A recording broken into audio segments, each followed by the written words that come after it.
Kozhikode medical college ആശുപത്രിയിൽ PG ഡോക്ടർമാരുടെ അനിശ്ചിതകാല സമരം ആരംഭിച്ചു. സ്റ്റൈഫൻഡ് ലഭിക്കാത്തതിൽ പ്രതിഷേധിച്ചാണ് സമരം. അത്യാഹിത വിഭാഗത്തെ സമരത്തിൽ നിന്നും ഒഴിവാക്കിയിട്ടുണ്ട്. വിവരങ്ങളുമായി കോഴിക്കോട് നിന്നും അഭിന പി ചിറക്കൽ ചേരുന്നുണ്ട്. അഭിന, വൈദ്യരുടെ സമരം അല്ലെങ്കിൽ ആതുരാലയത്തിലെ സമരം ആരംഭിച്ചിരിക്കുകയാണ്. മെഡിക്കൽ വിദ്യാർത്ഥികൾക്ക് കൃത്യമായി സ്റ്റൈഫൻഡ് ലഭിക്കുന്നില്ല എന്നതാണ് അവർ ഉയർത്തുന്ന ആക്ഷേപം. നിലവിൽ ഈ ഒരു സമരത്തോട് രോഗികളുടെയും മറ്റും പ്രതികരണം എങ്ങനെയാണ്? സമരത്തിന്റെ കൂടുതൽ വിശദാംശങ്ങൾ എന്തെല്ലാമാണ്? അതുല്യ, രോഗികൾക്ക് വലിയ ബുദ്ധിമുട്ടുണ്ടാക്കാതെയാണ് ഡോക്ടർമാർ ഈ സമരം ആരംഭിച്ചിരിക്കുന്നത്. അതായത് കഴിഞ്ഞ ശനിയാഴ്ച മുതലേ ഡോക്ടർമാർ തീരുമാനിച്ചതാണ് ഇത്തരത്തിൽ സമരം ആരംഭിക്കും, ഒരു സൂചനാ സമരം നൽകുകയും ചെയ്തിട്ടുണ്ടായിരുന്നു. പക്ഷേ അതിനുശേഷം സൂപ്രണ്ടും അതുപോലെ തന്നെ PG ഡോക്ടേഴ്സും ചേർന്നൊരു മീറ്റിംഗ് നടത്തിയിരുന്നു. ഈ മീറ്റിംഗിൽ ചർച്ചയിൽ ഒരു തീരുമാനമാവുകയും ചെയ്തിരുന്നു. അതായത് കഴിഞ്ഞ മാസത്തെ സ്റ്റൈപ്പൻഡ് ഏകദേശം 58,000 രൂപ ഈ ഡോക്ടർമാർക്ക് ലഭിക്കാനുണ്ട്. ഈ പണം തിരികെ നൽകാമെന്നുള്ളത് നേരത്തെ സൂപ്രണ്ടുമായി നടത്തിയ ചർച്ചയിൽ തീരുമാനമായിരുന്നു.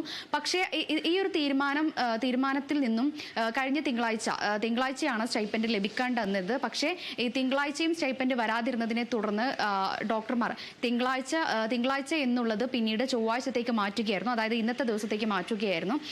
ഏതായാലും ഈ സ്റ്റൈപ്പൻഡ് ലഭിക്കുന്നത് വരെ ഡോക്ടർമാർ ഈ സമരം തുടരുമെന്ന് തന്നെയാണ് തീരുമാനിച്ചിരിക്കുന്നത്. അതോടൊപ്പം തന്നെ ഈ മരുന്ന് ക്ഷാമവും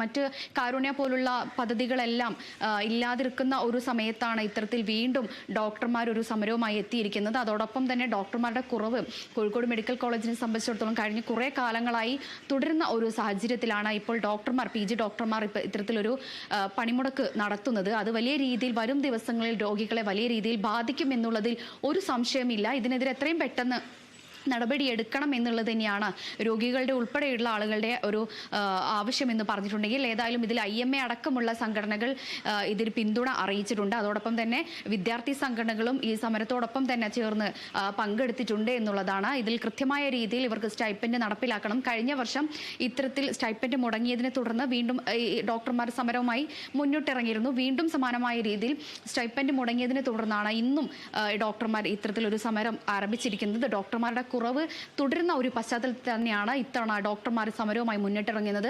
അതോടൊപ്പം തന്നെ അത്യാഹിത വിഭാഗങ്ങളെല്ലാം ഒഴിവാക്കിക്കൊണ്ടാണ് ഡോക്ടർമാർ ഈ ഒരു സമര പരിപാടികൾ ആരംഭിച്ചിരിക്കുന്നത്. അതുല്യ.